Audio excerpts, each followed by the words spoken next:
વચ્ચે ટીવીની અંદર ઓલા સમાચાર આવ્યા હતા, ઓલો ડુંગરો ખોદી નાખ્યો આખો. એની પત્નીને ડિલિવરીમાં તરત કોઈ વાહન ન મળ્યું અને આમ ફરીને લઈ જવી પડી હોસ્પિટલ, એમાં એ ગુજરી ગઈ પ્રેગ્નન્સીમાં. આને એમ થયું કે જો આ ડુંગરામાંથી આમ પેલું કે અહીંયા જ હોસ્પિટલ છે, આટલું ટૂંકું થઈ જાય. કોઈ ગવર્મેન્ટની વાટ ન જોઈ, એવડું તબકડું અને ત્રિકમ લઈ ડુંગરો તોડવા બેસી ગયો.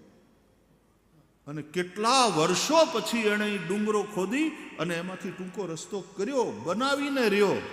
એના ઉપર ફિલ્મ બની છે. કઈ છોકરાઓ?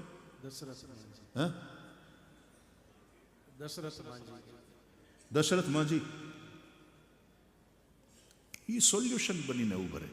હાવ ગરીબ માણસ, એની પાસે કાંઈ રૂપિયા નહોતા, છતાં એણે કરી દેખાડ્યું.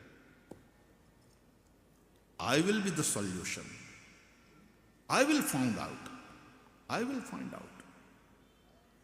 તમે તમારી ભૂમિકા કઈ છે એનું અત્યંત મહત્વ છે.